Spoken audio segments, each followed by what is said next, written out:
આજે ચૈત્રી નવરાત્રીનો ચોથો દિવસ છે, ત્યારે માતા દુર્ગાના ચોથા સ્વરૂપ માતા કુષ્માંડાની પૂજા કરવામાં આવે છે.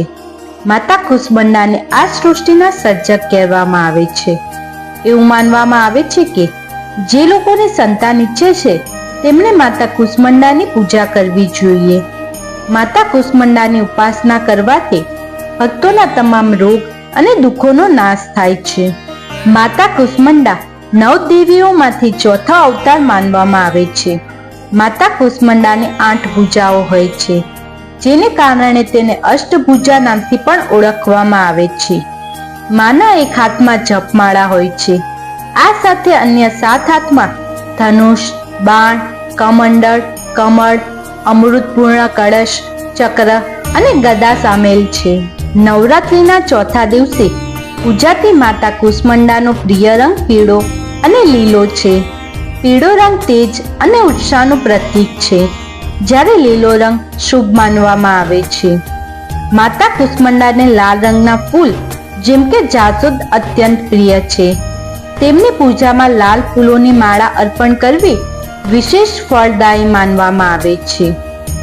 માતા કુષ્માંડાને ચોથે નોરતે માલપુઆના નૈવેદ્ય ચડાવવું જોઈએ અને પછી બ્રાહ્મણોને આપવું જોઈએ કે અન્ય દાનથી દરેક પ્રકારના વિઘ્ન દૂર થાય છે.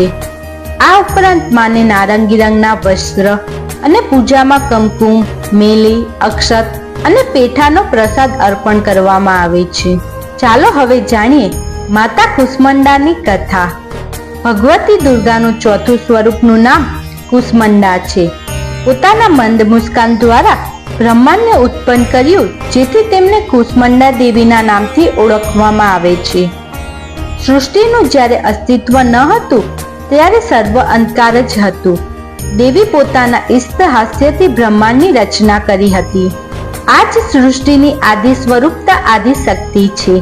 માનું નિવાસ સૂર્યમંડળની અંદરના લોકમાં છે.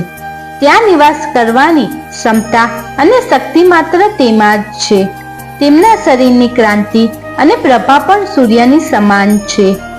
માની ઉપાસનાથી ભક્તોના સર્વ રોગ શોક દૂર થાય છે.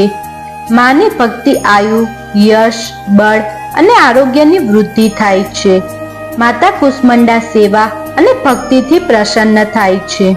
ચાલો હવે જાણીએ માતા કુષ્માંડાની પૂજા વિધિ. સવારે વહેલા ઉઠીને સ્નાન કરીને સ્વચ્છ વસ્ત્રો પહેરો. પૂજા સ્થળને ગંગાજળથી શુદ્ધ કરો. પૂજા કરતી વખતે નારંગી રંગના વસ્ત્રો પહેરવા શુભ માનવામાં આવે છે. પૂજા સ્થાન પર માતા કુષ્માંડાની મૂર્તિ કે ચિત્ર એક પાટલા ઉપર લાલ કે પીળા વસ્ત્ર પાથરીને સ્થાપિત કરો. દેવી સામે ઘીનો દીવો પ્રગટાવીને પૂજાનો સંકલ્પ લો. પૂજા દરમિયાન દુર્ગા સપ્તમીનો પાઠ કરો અને પરિવારના સુખ માટે પ્રાર્થના કરો. પૂજા પછી માતાની આરતી કરો અને તેમને તેમનો મનપસંદ પ્રસાદ અર્પણ કરો. પ્રસાદને આખા પરિવારમાં વહેંચો. માતા કુષ્માંડા ભય દૂર કરે છે. જીવનમાં બધા પ્રકારના ભયથી મુક્ત થઈને સુખી જીવન વિતાવવા માટે માતા કુષ્માંડાની પૂજા કરવામાં આવે છે. માતા કુષ્માંડાની પૂજાથી આયુ, બળ, યશ અને સ્વાસ્થ્યમાં વધારો થાય છે. તેમની પૂજાથી દરેક પ્રકારના રોગ, શોક અને દોષ દૂર થઈ જાય છે. કોઈ પણ પ્રકારનો કલેશ પણ નથી થતો. દેવી કુષ્માંડાને કોળાની બલિ આપવામાં આવે છે. તેની બલિથી દરેક પ્રકારની પરેશાની દૂર થઈ જાય છે. માતા કુષ્માંડાની પૂજાથી સમૃદ્ધિ અને તેજ પ્રાપ્ત થાય છે.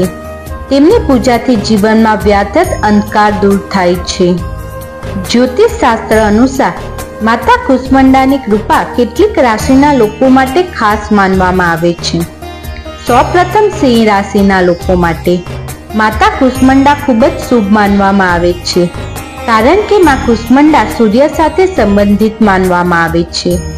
તેમની કૃપાથી સિંહ રાશિના લોકોમાં તેજ, આત્મવિશ્વાસ અને નેતૃત્વની શક્તિ વધે છે. ધનુ રાશિના લોકો માટે પણ માતા કુષ્માંડાની આરાધના ખૂબ જ લાભદાયક કહેવાય છે. માતાની કૃપાથી જીવનમાં સકારાત્મકતા આવે છે અને કાર્યમાં સફળતા પ્રાપ્ત થાય છે. મેષ રાશિના લોકો માટે પણ મા કુષ્માંડાની ભક્તિ શુભ માનવામાં આવે છે. તેમની કૃપાથી ઉત્સાહ, ઉર્જા અને જીવનમાં આગળ વધવાની શક્તિ મળે છે. પરંતુ એવું માનવામાં આવે છે કે જે કોઈ ભક્ત સાચા મનથી માતા કુષ્માંડાની આરાધના કરે છે તેમનામાં માતા કુષ્માંડા આરોગ્ય, શક્તિ, સુખ, સમૃદ્ધિના આશીર્વાદ આપે છે. આ રીતે માતા કુષ્માંડા પોતાના દેવી સ્મિતથી સમગ્ર સૃષ્ટિને પ્રકાશ આપે છે. માતા કુષ્માંડા આપ સૌના જીવનમાં સુખ, આરોગ્ય અને સમૃદ્ધિ લાવે તેવી પ્રાર્થના. જો તમને આ માહિતી ઉપયોગી લાગી હોય તો વિડીયોને લાઈક કરો, તમારા પરિવારજનો સાથે શેર કરો અને ચેનલને સબસ્ક્રાઇબ કરવાનું ભૂલશો નહીં.